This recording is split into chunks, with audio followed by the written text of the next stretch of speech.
जय श्री कृष्णा। राधे राधे। आज आप लोग सुनेंगे बैसाख मास की कथा। पूरे महीने सुने जाने वाली बैसाख मास की कथा। बैसाख मास में भगवान विष्णु की पूजा अर्चना करने से व्यक्ति को शुभ फल की प्राप्ति होती है। बैसाख मास को धर्म और करुणा का प्रतीक माना जाता है।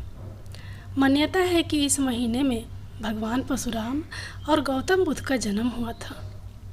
इस पूरे माह में बैसाख माह की कथा महात्म्य पढ़ने से भगवान विष्णु की प्राप्ति होती है। तो चलिए सुनते हैं बैसाख मास की कथा। सूत जी कहते हैं, महात्मा नारद के वचन सुनकर राजश्री अम्बरीश ने विस्मित होकर कहा, महामुने, आप मार्गशीर्ष, अगहन आदि पवित्र महीनों को छोड़कर बैसाख मास की ही इतनी प्रशंसा क्यों करते हैं? उसी को सब मासों में श्रेष्ठ क्यों बतलाते हैं? यदि माधव मास सबसे श्रेष्ठ और भगवान लक्ष्मीपति को अधिक प्रिय है तो उस समय स्नान करने की क्या विधि है? बैसाख मास में किस वस्तु का दान, कौन सी तपस्या तथा किस देवता का पूजन करना चाहिए? कृपानिधे, उस समय किए जाने वाले पुण्य कर्म का आप मुझे उपदेश कीजिए। सतगुरु के मुख से उपदेश की प्राप्ति दुर्लभ होती है। उत्तम देश और काल का मिलना भी बड़ा कठिन होता है। राज्य प्राप्ति आदि दूसरे कोई भी भाव हमारे हृदय को इतनी शीतलता नहीं प्रदान करते जितनी कि आपका यह समागम। नारद जी ने कहा, राजन सुनो, मैं संसार के हित के लिए तुमसे माधव मास की विधि का वर्णन करता हूँ, जैसा कि पूर्व काल में ब्रह्मा जी ने बतलाया था। पहले तो जीव का भारतवर्ष में जन्म होना ही दुर्लभ है। उससे भी अधिक दुर्लभ है वहाँ मनुष्य की योनि में जन्म। मनुष्य होने पर भी अपने अपने धर्म के पालन में प्रवृत्ति होनी तो और भी कठिन है। उससे भी अत्यंत दुर्लभ है भगवान वासुदेव में भक्ति, और उसके होने पर भी माधव मास में स्नान आदि का सुयोग मिलना तो और भी कठिन है। राजेंद्र, जिन लोगों ने बैसाख मास में भली भांति के उपचारों द्वारा मधु दैत्य के मारने वाले भगवान लक्ष्मीपति का पूजन कर लिया, उन्होंने अपने जन्म का फल पा लिया। भला कौन सी ऐसी अत्यंत दुर्लभ वस्तु है जो बैसाख के स्नान तथा विधि पूर्वक भगवान के पूजन से नहीं प्राप्त होती? जिन्होंने दान, होम, जप, तीर्थ में प्राण त्याग तथा संपूर्ण पापों का नाश करने वाले भगवान श्री नारायण का ध्यान नहीं किया, उन मनुष्यों का जन्म इस संसार में व्यर्थ ही समझना चाहिए। जो धन के रहते हुए भी कंजूसी करता है, दान आदि किए बिना ही मर जाता है, उसका धन व्यर्थ है। राजना, उत्तम कुल में जन्म, अच्छी मृत्यु, श्रेष्ठ भोग, सुख, सदा दान करने में अधिक प्रसन्नता, उदारता तथा उत्तम धैर्य से सब कुछ भगवान श्री विष्णु की कृपा से ही प्राप्त होते हैं। महात्मा नारायण के अनुग्रह से ही मनोवांछित सिद्धियाँ मिलती है। जो कार्तिक में, माघ में तथा माधव को प्रिय लगने वाले बैसाख मास में स्नान करके मधुहंता लक्ष्मीपति दामोदर की विशेष विधि के साथ भक्तिपूर्वक पूजा करता है और अपनी शक्ति के अनुसार दान देता है, वह मनुष्य इस लोक का सुख भोग कर अंत में श्री हरि के पद को प्राप्त होता है। भूप जैसे सूर्योदय होने पर अंधकार नष्ट हो जाता है, उसी प्रकार बैसाख मास में प्रातः स्नान करने से अनेक जन्मों की उपार्जित पाप राशि नष्ट हो जाती है। यह बात ब्रह्मा जी ने मुझे बताई थी। भगवान श्री विष्णु ने माधव मास की महिमा का विशेष प्रचार किया है।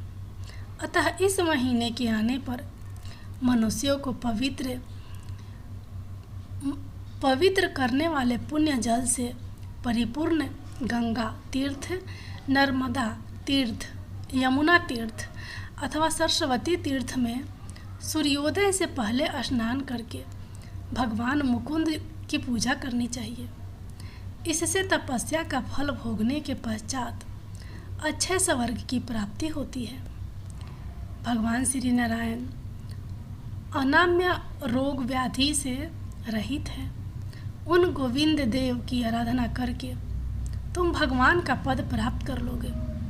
राजन, देवाधिदेव लक्ष्मीपति पापों का नाश करने वाले हैं। उन्हें नमस्कार करके चैत की पूर्णिमा को इस व्रत का आरंभ करना चाहिए।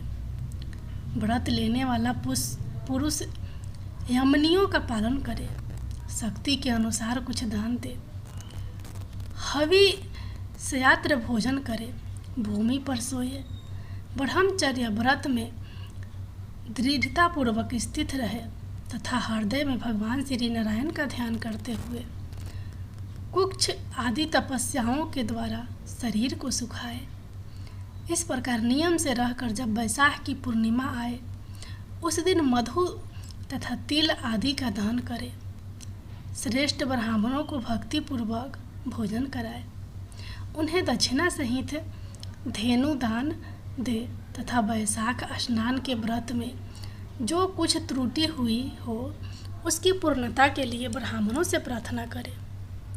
भूपाल, जिस प्रकार लक्ष्मी जी जगदीश्वर माधव की प्रिय हैं, उसी प्रकार माधव मास भी मधुसूदन को बहुत प्रिय है।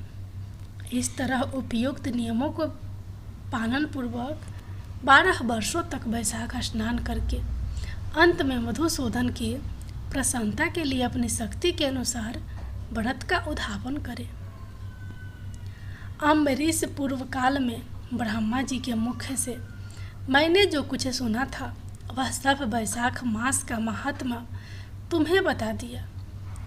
अम्बरीश ने पूछा, मुने, स्नान के परिश्रम तो बहुत थोड़ा है, फिर भी उसे अत्यंत दुर्लभ फल की प्राप्ति होती है। मुझे इस पर विश्वास क्यों नहीं होता?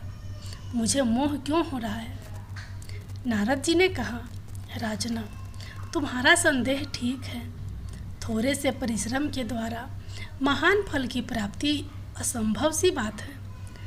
तथापि इस पर विश्वास करो, क्योंकि यह ब्रह्मा जी की बताई हुई बात है। धर्म की गति सूक्ष्म होती है, उसे समझने में बड़े बड़े पुरुषों को भी कठिनाई होती है। श्रीहरि की शक्ति अचिन्त्य है, उनकी कृति में विद्वानों को भी मोह हो जाता है। विश्वामित्र आदि क्षत्रिय थे, किंतु धर्म का अधिक अनुष्ठान करने के कारण वे ब्राह्मणत्व को प्राप्त हो गए। अतः धर्म की गति अत्यंत सूक्ष्म है। भूपाल, तुमने सुना होगा अजामिल अपनी धर्म पत्नी का परित्याग करके सदा पाप के मार्ग पर ही चलता था। तथापि मृत्यु के समय उसने केवल पुत्र के स्नेहवश नारायण कहकर पुकारा।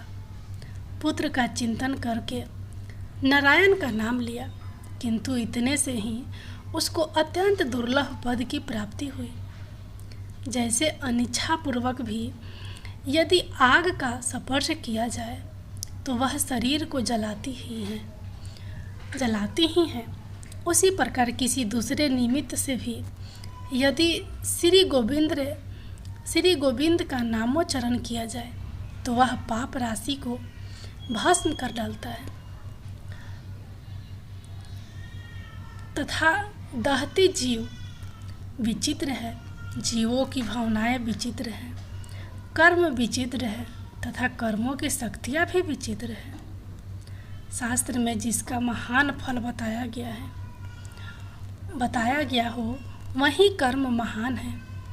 फिर वह अल्प परिश्रम साध्य हो या अधिक परिश्रम साध्य।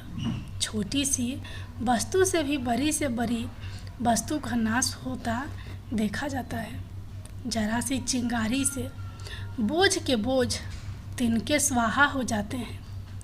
जो श्री कृष्ण के भक्त हैं उनके अनजान में किए हुए हजारों हत्याओं से युक्त भयंकर पातक तथा चोरी आदि पाप भी नष्ट हो जाते हैं। वीर, जिसके हृदय में भगवान श्री विष्णु की भक्ति है, वह विद्वान पुरुष यदि थोड़ा सा भी पुण्य कार्य करता है तो वह अच्छे फल देने वाला होता है। अतः माधव मास में माधव की भक्ति पूर्वक आराधना करके मनुष्य अपने मनवांछित कामनाओं को प्राप्त कर लेता है। इस विषय में संदेह नहीं करना चाहिए। शास्त्र विधि से किया जाने वाला छोटे से छोटे कर्म क्यों ना हो, उसके द्वारा बड़े से बड़े पाप का भी क्षय हो जाता है तथा उत्तम कर्म की वृद्धि होने लगती है। राजन, भाव तथा भक्ति दोनों को अधिकता से फल में अधिकता होती है। धर्म की गति सूक्ष्म है, वह कई प्रकार से जानी जाती है। महाराज, जो भाव से हीन है, जिसके हृदय में उत्तम भाव एवं भगवान की भक्ति नहीं है, वह अच्छे देश तथा काल में जाकर जीवन भर पवित्र गंगा जल से नहाता और दान देता रहे तो भी कभी शुद्ध नहीं हो सकता, ऐसा मेरा विचार है। अतः अपने हृदय कमल में शुद्ध भाव की स्थापना करके वैशाख मास में प्रातः स्नान करने वाला जो विशुद्ध चित्त पुरुष भक्तिपूर्वक भगवान लक्ष्मीपति की पूजा करता है, उसके पुण्य का वर्णन करने की शक्ति मुझ में नहीं है। अतः भोपाल, तुम वैशाख मास के फल के विषय में विश्वास करो। छोटा सा शुभ कर्म भी सैकड़ों पाप कर्मों का नाश करने वाला होता है। जैसे हरि नाम के भय से राशि राशि पाप नष्ट हो जाता है, उसी प्रकार सूर्य के मेष राशि पर स्थित होने के समय प्रातः स्नान करने से तथा तीर्थ में भगवान की स्तुति करने से भी समस्त पापों का नाश हो जाता है। जिस प्रकार गरुड़ के तेज से सांप भाग जाते हैं, उसी प्रकार प्रातः काल वैशाख स्नान करने से पाप पलायन कर जाते हैं। यह निश्चित बात है।